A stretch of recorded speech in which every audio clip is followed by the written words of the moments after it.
स्वयं को इतना व्यस्त रखो कि तुम्हारे पास करने के लिए कोई ना कोई काम होना चाहिए। तुम फिर खाली नहीं होने चाहिए। कोई भी समय तुम्हारा खाली नहीं होना चाहिए और तुम्हारे पास हर समय कुछ ना कुछ करने के लिए काम होने चाहिए। तुम्हारे कर्म होंगे और मेरा साथ होगा और उसके बाद तुम्हारे हर रास्ते को मैं आसान करता चला जाऊंगा।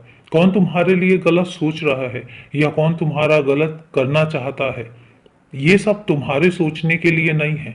इन सब बातों को सोचने के लिए मैं बैठा हूं और तुम सिर्फ अपना काम करो। तुम्हारे कर्म, तुम्हारा चमकता हुआ भविष्य तुम्हारा इंतजार कर रहा है। इसलिए तुम इन सब बातों पर ज्यादा ध्यान दिया ही मत करो। तुम्हारे साथ साथ हर कदम पर तुम्हारा बाबा चलता है, जो तुम्हारे लिए बहुत कुछ सोच चुका है। तुम्हारे भाग्य में क्या लिखा है और आगे क्या होगा, इसकी योजनाएं तुम मत बनाओ। छोड़ दो, मुझ पर छोड़ दो। ये सारी योजनाएं मैं बनाऊंगा और उसके बाद तुम्हारे भाग्य को मैं लिखूंगा। तुम मुझ पर छोड़कर तो देखो। तुम सिर्फ अपना कार्य करते चले जाओ। भगवत गीता में एक वाक्य है कि तुम सिर्फ कर्म करो, फल की इच्छा मुझ पर छोड़ दो। वही मैं तुमसे कहता हूं कि तुम सिर्फ कर्म करो।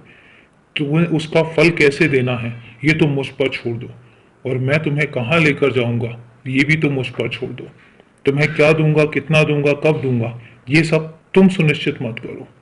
मैं तय कर रहा हूं ना, और ये सब कुछ मैं तय करूंगा। तुम सिर्फ और सिर्फ अपने आज को जियो। आज में खुश रहो, खुलकर जियो। तुम्हारा जीवन बहुत कीमती है, इसको यूं व्यर्थ मत जाने दो। बहुत कीमती भी है और बहुत बहुमूल्य भी है मेरे लिए। तुम्हें अभी बहुत काम करने हैं। तुम छोटे छोटे कामों के लिए बने ही नहीं हो।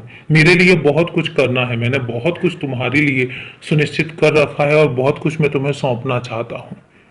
तुम एक ऐसे बच्चे हो जिस पर मैं अपने जीवन का भार सौंप सकता हूँ और इसीलिए तुम निश्चिंत रहो, सिर्फ अपने काम करते रहो। बाकी सब मुझे सुनिश्चित करने दो। जब मैं सुनिश्चित करूंगा तो फिर देखना तो वो चीजें कैसे बदलेंगी। और अभी के लिए शुभ रात्रि मेरे बच्चे।